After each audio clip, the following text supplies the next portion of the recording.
Hello children, now moving on to the next lesson of our literature textbook. It is the 19th lesson of the textbook, that is the adventure of the speckled band, but I think it's now the 13th lesson of our portion. Okay, this is a very interesting story, and those children who like to read adventure, mystery stories, detective stories and all, this is one for them. Okay, now starting with the lesson. The Adventure of the Speckled Band is written by none other than the very famous author Sir Arthur Conan Doyle. Okay, now this name must be very familiar to those children who are in the habit of reading books, and I'll start off with the explanation from here. A little small introduction about the author also. This is actually a very intriguing and interesting story of how detectives, through their keen sense of observation, are able to solve the most difficult of crimes. Now, a little information about the author, Sir Arthur Conan Doyle. He is actually a Scottish writer and a physician. He created the character of Sherlock Holmes in 1887 for a study in Scarlet, and from then on the Sherlock Holmes stories are considered to be milestones in the field of crime fiction. Okay, so that is a little information about the author, and now I will not tell you the summary of the story. I will straight away start off with the explanation. So the main characters of this story are Helen Stoner, then Sherlock Holmes and his assistant Dr. John Watson. And this story is mainly taking place, the background setting of the story is the old manor house at Stoke Moran. Okay, so this is a story is all taking place, the incidents, everything connected to the story is all happening in that house. Okay, and this story is narrated actually by Dr. Watson, the assistant. It is from his point of view, he is narrating the story. Okay, now I'll go straight into the lesson, and maybe paragraph by paragraph, or I'll be breaking up the thing and I will be reading the story and giving you an explanation. So turn your pages to page 126. The Adventure of the Speckled Band.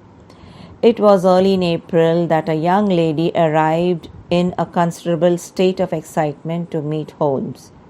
"Good morning, madam," said Holmes cheerfully. "Draw up the fire, for I observe that you are shivering." "It is not cold which makes me shiver," said the lady in a low voice. "It is fear, Mr. Holmes. It is terror." She raised her veil as she spoke, and we could see that her face was drawn and grey, with restless and frightened eyes. So the explanation. It is a heavily veiled young lady visits Sherlock Holmes one morning in April. She is shivering, and the detective presumes she is feeling cold, but she tells him that she is shivering not because of the cold, but because she is frightened and is anxious. She lifts her veil, and both Holmes and his assistant Dr. Watson, they see that her face is tired and her eyes are restless. Okay, now moving on to the next page, page 127. "My name is Helen Stoner, and I live with my stepfather, Dr. Grimsby Roylott, at Stoke Moran. His family was one time among the richest in England. In the last century, however, the heirs brought about the family's downfall. Now nothing is left save a few acres of land and a 200-year-old house. When Dr. Roylott was in India, he married my mother, Mrs. Stoner, the young widow of Major General Stoner. My twin sister Julia and I were only 2 years old at that time of my mother's remarriage. My mother left her fortune to Dr. Roylott entirely, with a provision that a certain annual sum be given to each of us in the event of our marriage. Shortly after our return to England, my mother died. Dr. Roylott then took us to live with him in this old manor house at Stoke Moran. So now the explanation of that is after reaching Dr. Holmes or Sherlock Holmes' office, she introduces herself as Helen Stoner, living with her stepfather since her mother's death. He is, and she goes on to tell what is her stepfather's name. He is none other than Dr. Grimsby Roylott of Stoke Moran. His ancestors had squandered all the family wealth, and now he is literally being left as a poor man. All that is left for him is just a 200-year-old manor house and a few acres of land. So that is what she gives an introduction of her stepfather. Next, coming back to the textbook. But a terrible change came over our stepfather. Instead of making friends and exchanging visits with our neighbor, he shut himself up in his house and seldom came out, except to indulge in quarrels with whoever might cross his path. He has a passion for Indian animals, and he has at this moment a cheetah and a baboon, which are feared by the villagers almost as much as their master. My poor sister Julia died 2 years ago, and it is of her death that I wish to speak to you. Julia went to visit her aunt 2 years ago and met an officer from the Marines over there. She later got engaged to this man. My stepfather never objected to the marriage, but within a fortnight of the day which had been fixed for her wedding, the terrible event occurred which has deprived me of my only companion. Could you be a bit more precise as the details? Said Holmes. That fateful night, my sister left her room, which was next door to our stepfather's, and came to mine. Tell me, Helen, said she, have you ever heard anyone whistle in the dead of the night? No, said I. But why do you ask? Because during the last few nights, about 3 in the morning, I have heard a low, clear whistle. And with that she went to her room, and a few minutes later I heard a key turned in the lock. So now the explanation of this part. So continuing with the describing her stepfather, she tells that he is a strange man and he has a baboon and a cheetah for pets.